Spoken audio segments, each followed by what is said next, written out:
Bismillahirrahmanirrahim. Assalamualaikum warahmatullahi wabarakatuh. Alhamdulillah wa syukurillah wassalatu wassalamu ala rasulillah wa ala alihi wa ashabihi wa mawala wa la hawla wa la quwwata illa billah ma ba'du.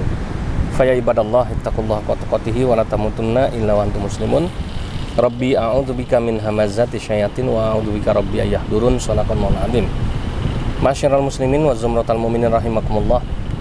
Alhamdulillah, kita panjatkan puja dan puji syukur kehadirat Allah Subhanahu wa taala. Salawat dan salam kepada junjungan kita tercinta Nabi kita Muhammad SAW. Pada kesempatan siang hari ini yang berbahagia ini, alhamdulillah channel kami LSK Al Hadid kedatangan tamu istimewa kembali ya, sahabat kita yang sudah tidak asing wajahnya, karena beliau ini sekarang sedang menjadi viral gitu ya di dunia dakwah kristologi. Yaitu Pak Don Ditan. Assalamualaikum Pak Don. Waalaikumsalam warahmatullahi wabarakatuh. Alhamdulillah ya, kita akan ngobrol-ngobrol ya dalam konten ABJI mengenai kebanggaan kita sebagai seorang muslim nih ya. Apa yang membuat kita bangga sebagai seorang muslim, dan nanti beliau akan menceritakan pengalaman pribadinya juga untuk kita semuanya. Supaya apa? Supaya para ikhwafillah di luar sana yang sudah menjadi muslim yang dari lahir menjadi lebih bersyukur dan menjadi punya alasan untuk lebih bangga kepada agama kita, agama Islam. Namun sebelum kita mulai, kita baca basmalah terlebih dahulu. Bismillahirrahmanirrahim. Dan jangan lupa ya, subscribe channel LSK dan juga channel Pak Dondi. Channel Pak Dondi yaitu Don Ditan Channel. Ya, silakan langsung di subscribe, di like, di komen, dan pencet tanda lonceng notifikasinya untuk mendapatkan notifikasi video-video terbaru dari baik dari channel Pak Dondi maupun channel saya pribadi. Baik ya, langsung saya Pak Dondi. Karena Pak Doni juga latar belakangnya dulu pernah jadi mualaf, tentu paling bisa merasakan ya apa sih enaknya jadi orang Islam kan ya, supaya orang-orang Islam yang dari lahir kadang-kadang karena Islamnya dari lahir gitu ya, mungkin kurang bisa merasakan ya, kurang bisa menjiwai gitu ya. Kenapa sih enak jadi orang Islam? Apa sih enaknya ya? Apa sih bangganya jadi Islam dan lain sebagainya? Nah, oleh karenanya kita langsung saja dengarkan bagaimana pengalaman Pak Dondi sehingga kita merasa perlu bangga dan bisa merasakan enaknya jadi orang Islam. Nah, ini silakan Pak Dondi. Ya, assalamualaikum warahmatullahi wabarakatuh. Assalamualaikum warahmatullahi wabarakatuh. Terus sebelumnya gini, Tat. Sering kita dengar ya, yang apa namanya muslim dari lahir ya, bilangnya ngiri sama mualaf gitu ya, kan ya. Betul. Baru masuk Islam udah pinter. Bukan masuk Islam udah pinter, maksudnya dosanya udah diampunin ya. Diampunin gitu kan. Kembali ke nol gitu. Kayak Pertamina. Kayak Pertamina. Mulai dari nol ya Pak, gitu kata UAS kan ya. Iya. Kita juga yang mualaf juga ngiri gitu sama yang Islam dari lahir. Kenapa nggak dari dulu gitu ya? Ya bukan masalah kenapa dari dulunya, tapi keuntungannya kemudian ya yang jelas pasti ya yang dari Islam dari lahir yang jelas bisa baca Quran ya, gitu kan. Kalau kesempatan lebih dulu lah ya. Ya udah lebih gitu lama. Kesempatan untuk apa namanya mengumpulkan pahala kan juga jauh lebih banyak ya, waktunya betul. Gitu ya. Nah itulah keadilan Allah Subhanahu Wa Taala ya.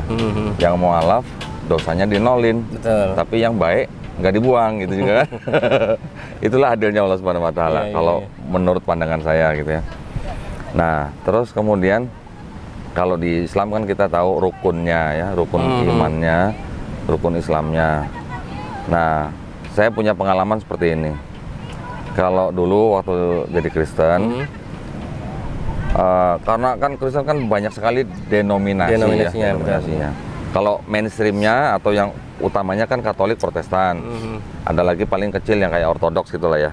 Tetapi yang umum masyarakat bisa lihat itu kan Katolik dan Protestan. Protestan sendiri itu kan terpecah menjadi ribuan sekte gitu kan.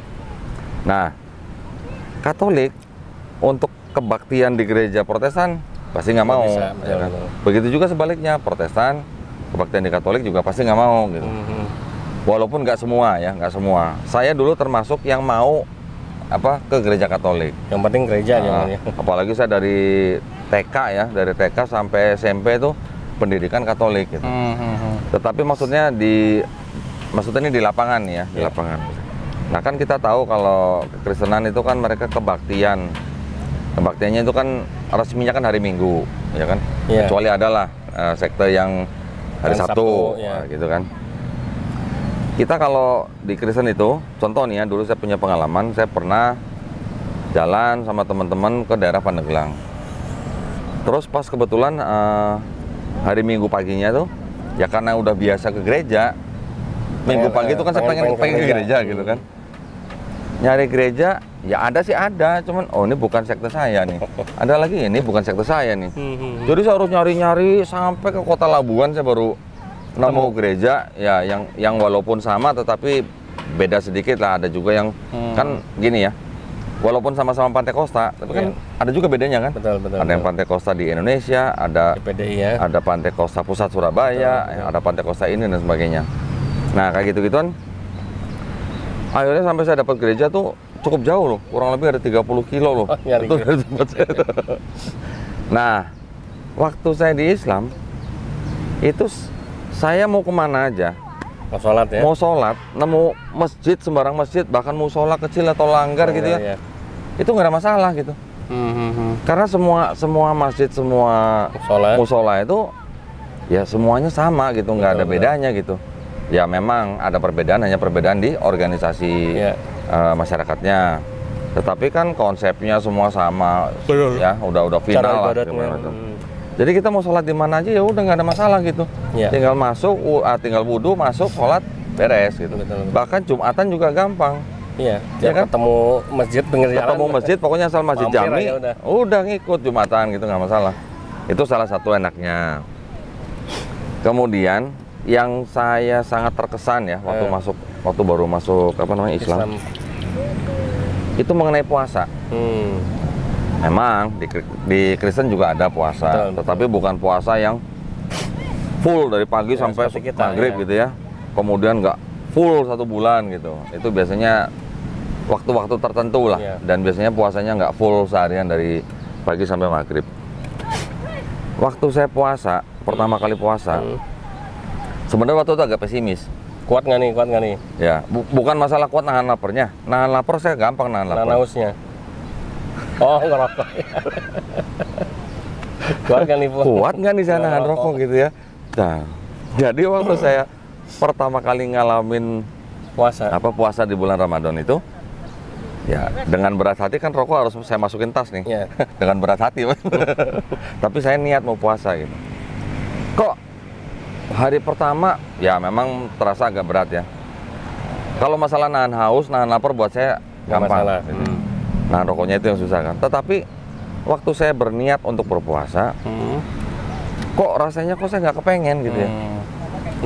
Untuk rokok, iya. Kayak secara otomatis gitu ya? Otomatis gitu loh. Nggak ngerti kenapa gitu. Jadi tahu-tahu udah maghrib aja. Maghrib aja gitu ya. Udah buka puasa. Hari pertama. Nah yang berkesan itu hari pertama. Waktu kita buka puasa, terus kita baca doa, ngucap syukur. Itu yang nikmat yang saya bilang paling nikmat ya. Itu yang saya merasakan nikmatnya jadi orang Islam tuh di situ gitu. Enaknya buka puasa tuh di sini ya ternyata ya saya bilang. Ini baru hari pertama loh saya bilang. Masih ada 29 hari lagi ya. Sampai 1 bulan ya. Nah, saya jalanin hari kedua, hari ketiga dan seterusnya.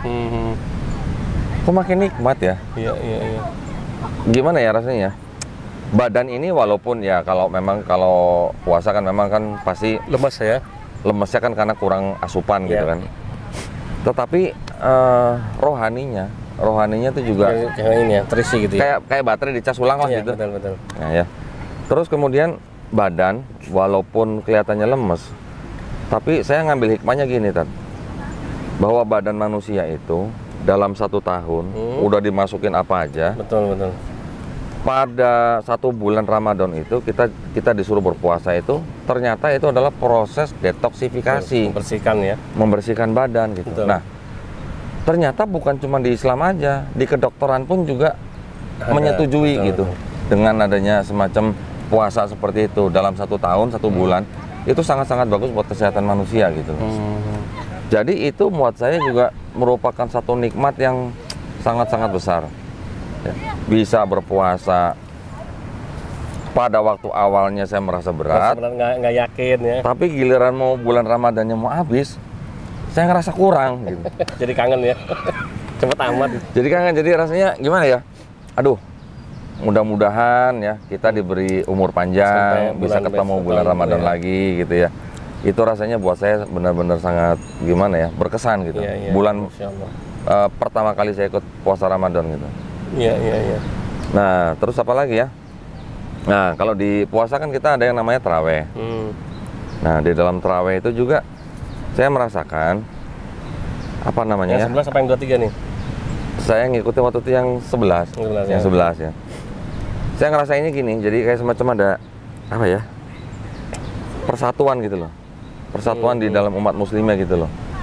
Rutin begitu tiap malamnya. Walaupun sebelum lebaran jadi tambah sepi karena banyak orang mudik. Orang belanja, orang mudik Ya kita nggak bisa nyalin ya karena orang mudik ya. Betul, betul. Itu kan juga merupakan tradisi yang sangat bagus kan, kita mudik, kita bertemu orang tua, sungkem dan segala macam, itu memang Iya, sangat iya. bagus ya. Tapi yang saya rasakan waktu itu dengan ikut tarawih itu sungguh luar biasa sih, Bang. Iya, iya. Luar biasa. Justru saya malah sedikit prihatin waktu saya ngelihat muslim kok nggak puasa ya, kok nggak tarawih ya, gitu. Iya, iya. Kenapa gitu kadang-kadang gitu ya? Kok bisa ya? Padahal nikmat sekali gitu ya. Iya, iya, Masya Allah. Dan juga Allah kan juga memberikan keringanan bagi orang yang safar dan segala macam. Saya nggak pernah pakai malah itu. Jadi kalau dalam waktu bulan Ramadan itu saya kadang juga harus keluar kota ya. Dari Jakarta bisa ke Palembang, ke Lubuk Linggau ratusan kilometer. Ya sudah, mau nggak mau kita jalanin. Dan saya nggak mau apa namanya menggunakan kemudahan dalam safar gitu ya. Iya, iya. Rusaknya. Memang agak berat, tetapi yang saya cari itu yang pas bukanya itu. Jadi semakin berat tantangannya, buka puasanya semakin enak. nih, ya?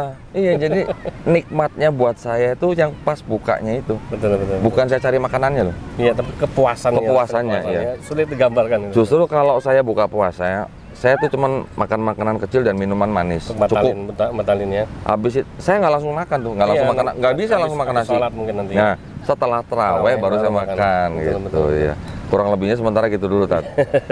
Iya, Masya Allah, menarik. Ini saya juga senang sekali bisa berbagi seperti ini. Baru pertama kali ini saya berbagi pengalaman seperti ini nih. Iya, iya. Dan ini penting ya, karena apa? Iya. Karena itu tadi bahwa pengalaman-pengalaman spiritual seperti ini ya tidak bisa dialami oleh saudara-saudara muslim yang dari lahir.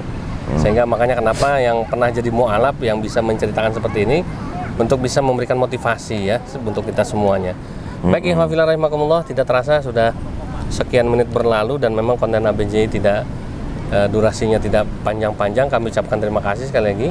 Jazakumullah khairan katsira kepada seluruh penonton yang sudah menyaksikan channel LSK maupun channelnya Pak Dondi dan sudah bergabung menjadi subscriber. Mudah-mudahan antum semuanya istiqomah di dalam Islam. Amin. Dan mohon doa restu untuk kami semoga selalu sehat walafiat sehingga bisa berkontribusi untuk umat dan untuk dakwah fisabilillah ini. Terima kasih Pak Doni ya. Sama-sama. Lagi mohon maaf lahir batin, kita tutup dengan baca doa penutup majelis. Subhanakallahumma rabbana bihamdika asyhadu an la ilaha illa anta astaghfiruka wa atubu ilaik. Billahi taufiq wal hidayah. Wassalamualaikum warahmatullahi wabarakatuh. Waalaikumsalam warahmatullahi wabarakatuh.